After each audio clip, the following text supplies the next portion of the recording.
Hi friends. வாழ்க்கையில் யாருக்கு தான் பிரச்சனை இல்லை? நம்ம பிரச்சனையே இல்லை அப்படின்னு நினச்சிட்ருப்போம். ஸோ அந்த டைமில் ஒரு பிரச்சனை வரும். ஸோ அப்படி எனக்கு இன்றைக்கி வந்த பிரச்சனை தான் இது. அதாவது இன்றைக்கி எந்த ஒரு ப்ராப்ளமும் இல்லை, ஓகே ஹாப்பி அப்படின்னு நினச்சிக்கிட்டு நடந்து போய்க்கிட்டே வேகமாக நடந்து போயிட்டு தெரியாமல் ஒரு பில்லரில் மோதிட்டேன். மோதின உடனே அப்படியே மைண்டு பிளாங்க் ஆகிடுச்சு. பாருங்கள் எந்த அளவுக்கு வீக்கம்னு.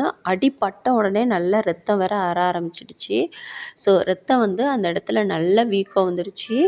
ஸோ நான் அந்த இடத்துல உங்களுக்கு காமிப்பேன், ஒரு இடத்துல காமிப்பேன் பாருங்கள், கை வச்சு அந்த இடத்துல வந்து அப்படியே வெட்டி ரத்தம் வர ஆரம்பிச்சிருச்சு. நல்லாவே வீங்க ஆரம்பிச்சிருச்சு.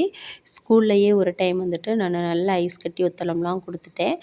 அதுக்கப்புறம் ஆயில்மெண்ட்டும் போட்டுட்டேன். ஆனாலும் வீக்கம் குறையவே இல்லை. இப்போ வீட்டுக்கு வந்து நான் ஐஸ் கட்டி வச்சு நல்லா ஒத்தடம் கொடுத்துட்ருக்கேன். பாருங்கள், ஐஸ் கட்டி வந்து நம்ம டைரெக்டாக அப்ளை பண்ணவே கூடாது. இந்த மாதிரி கிளாத்தில் வச்சு தான் அப்ளை பண்ணணும். ஆனாலும் நல்லாவே இப்போ வரைக்கும் எனக்கு நல்ல வலி இருக்குது. பார்த்தீங்களா, இங்கே பாருங்கள், லைட்டாக தான் மோதின மாதிரி இருந்துச்சு, ஆனால் உடனே ஸ்வெல் ஆகிடுச்சு. ஸோ இது வந்து இந்த ரத்தம் மேபி கட்டி இருக்கும் அப்படிங்கிறதுக்காக இந்த ரத்த கட்டை இலக்கி விடக்கூடிய ஒரு ஆயில்மெண்ட் வந்து நான் போட்டிருக்கேன். செம்ம பெயின்.